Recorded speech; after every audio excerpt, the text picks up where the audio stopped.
নমস্কার, সবাই কেমন আছেন? আশা করি সবাই খুব ভালো আছেন। আমিও খুব ভালো আছি। তো চলুন প্রতিদিনের মতো আজকের ব্লগটা এখন থেকেই শুরু করি।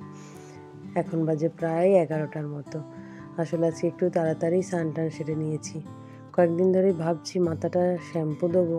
আসলে রবিবার করে দিই, রবিবার দেয়া হয়নি। এই সপ্তাহে দেয়া হয়নি কারণ ঠান্ডা লেগেছিল প্রচণ্ড, সেই কারণে। তো কাল রাত থেকে দেখছি মাথাটা খুব ধরে আছে। মানে মাথাতে যেন মনে হচ্ছে সর্দি বসে আছে, এরকম মনে হচ্ছে।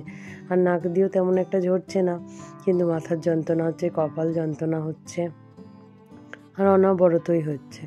গরম জলের ভাব নিয়েও দেখছি যাচ্ছে না। তাই ঠিক করলাম একটু সকাল সকাল মাথায় শ্যাম্পু দিয়ে রোদে বসে চুলটা শুকাই। তাই যেমন কথা তাই কাজ। তো সেই জন্য স্নান-টান সেরেও নিয়েছি। মাথাটায় আগে শ্যাম্পু দিয়ে নিয়েছিলাম, তারপরে স্নান করেছি। আবার একসাথে সব করলে শীতকালে না আমার আরও একটু বেশিই ঠান্ডা লেগে যায়। তাই একবার মাথাটায় শ্যাম্পু দিয়ে চুলটা শুকনো করে নিই, তারপরে আবার গায়ে জল ঢালি, মানে কিছুক্ষণ পর। তো সেই কারণে একটু ঠান্ডাটা কমও লাগে আমি দেখেছি। কিন্তু একভাবে পুরোটাই যেরকম গরমকালে করি ওইভাবে শ্যাম্পু দিয়ে স্নান করলে না আমার বেশ ঠান্ডা লেগে যায়। তো এবার শীতকাল পড়ে গেছে, তাই এরকমভাবে ভাগাভাগি করে স্নান করা, দুবার করে।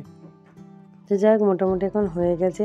তো পুজোটা করার জন্য তো মানে স্নানটা সারার পরে পুজোটা তো না সারলে যেন মনটা কেমন করে, তাই স্নানটা সেরেই পুজোটা করে নিচ্ছি। এবার পুজোটা সেরে আবার একটু গিয়ে রোদে বসবো, তারপরে ভাত খাবো। আজ তো আরও স্কুলে চলে গেছে, আমি একা একাই ভাত খাবো, আর আরির বাবাও ডিউটি। তো আজকে কিন্তু ভাত খাওয়াটাও খুব তাড়াতাড়ি হয়ে যাবে, কারণ এতটা সময় ধরে আমি কী বা করবো। একটু হয়তো রোদে বসলাম, তারপরে আবার তো আমাকে চলে আসতে হবে। তাই ভাবছি আজকে দুপুরে একটু ঘুমাবো। খুব ইচ্ছে করছে ঘুমোতে, আর ঠান্ডা লাগার জন্য ঘুমও পাচ্ছে দেখছি। তাই জন্য তাড়াতাড়ি করে নিলাম সব কাজকর্ম। দেখি এবার ঘুমটা ধরে নাকি। তবে শীতের দুপুরে আমি ঘুমাতে একদমই পছন্দ করি না। তার একটাই কারণ, ঘুম থেকে ওঠার পরে না গাটা কেমন ম্যাচ করে বিকালবেলা, যেন খুব শীত শীত করে এরকম মনে হয়। সেই কারণেই আমি একদম ঘুমোতে চাই না। তাই শীতের দুপুরটা মনে হয় একটু গল্পগুজব করে রোদ্দুরে বসে কাটিয়ে দিলে বেশ ভালো হয়।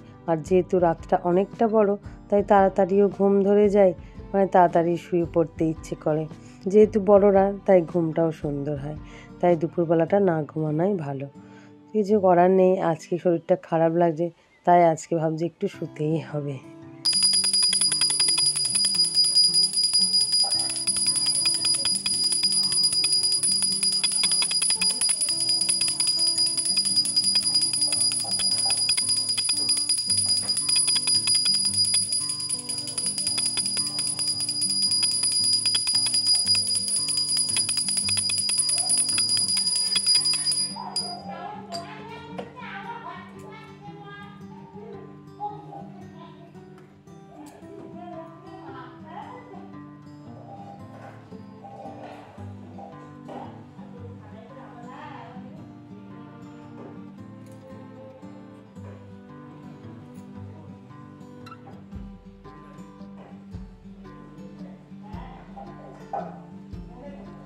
যাই হোক, চলুন স্নান সেরে পুজো সেরে আরতি সেরে এই যে এবার একটু রাস্তার দিকে যাচ্ছি রোদ্দুর খেতে। তারপরে এসে এই যে ভাত খেতে বসেছি। চিনিকে একটু আলাদা প্লেটে আমি মাছ ছাড়িয়ে দিয়েছি, একটু ভাত দিয়েছি, মাছের ঝাল দিয়েছি, ও সেটা খাচ্ছে বসে বসে। আর আজকে রান্না করেছিলাম এটা ফুলকপি, শিম, মানে নানান রকম কুমড়ো, এটা সেটা সবজি দিয়ে একটা চচ্চড়ি বানিয়েছি। আর তার সাথে এই যে মাছের ঝাল করেছি। চিনিকে দিয়ে দিয়েছি ওর মতো খাক, আমি আমার মতো খেয়ে নিই। তবে মাছের ঝাল দিয়ে আর ওই মুড়ি খেতে খুব ভালোবাসে, আমিও ভালোবাসি। ভাতের শেষে দুটো মুড়ি নিয়ে মাছের ঝাল হলে দুজনেই খাই। আজকেও বাড়িতে নেই, ও শুধু ভাত খেয়ে চলে গেছে। আমার কিন্তু খুব ইচ্ছে করে জানেন, ভাতের শেষে এই মাছের ঝাল যদি একটু বাঁচে সেটা দিয়ে একটু মুড়ি মাখিয়ে খেতে। তো যাই হোক, চলুন আছে একটু লেবু, কাঁচা পেঁয়াজও নিয়ে নিয়েছি ভাত দিয়ে খাবো বলে। এই দেখুন সন্ধ্যাবেলা হাঁড়িতে করে জল বসিয়েছি, আমি নাকে ভাপ নেব। এখন দেখছি ফের আগের মতোই হয়ে গেল মাথাটা। ঠিক সন্ধ্যা না হতে হতেই আমার একটা সাইড, মানে ডান দিকের সাইডটা পুরো মুখ থেকে ব্যথা হচ্ছে, এত যন্ত্রণা হচ্ছে, এত মানে আমি গালও নাড়তে পারছি না। আর মনে হচ্ছে যেন ওই দিকটাতেই সর্দি সব জমে আছে। তাই জন্য আমি ঠিক করলাম আবার একটু জলের ভাপ নিই, দেখি বারবার ভাপ নিয়ে যদি সর্দিটা ঝরে। কিন্তু বাঁ দিকটা ঠিক আছে একদম, শুধু ডান দিকটা এরকম হচ্ছে। আর এই ভাপটা নিতে এত কষ্ট লাগে না, মুখটা গরমে নাকটা দিয়ে যখন নিঃশ্বাসটা মানে গরম ভাপটা ঢোকে, সত্যি বাচ্চারা যে কীভাবে ওদেরকে বকি নেয় আমার নিজেরই খুব কষ্ট হচ্ছে। আর চোখ মুখ দেখুন কেমন ছলছল করছে।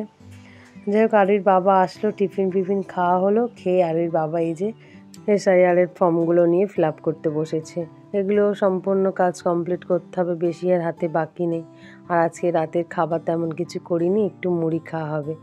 তো চলুন ভিডিওটা আজ এখানেই শেষ করি। আগামীকাল একটি নতুন ব্লগে আবার দেখা হবে। সবাই সুস্থ থাকবেন, ভালো থাকবেন, সবাইকে ভালো রাখবেন। আর ভিডিওটা কেমন লাগলো অবশ্যই কমেন্ট করে জানাবেন। আর ভালো লাগলে একটা লাইক সাবস্ক্রাইব করে পাশে থাকবেন। চলুন, টাটা।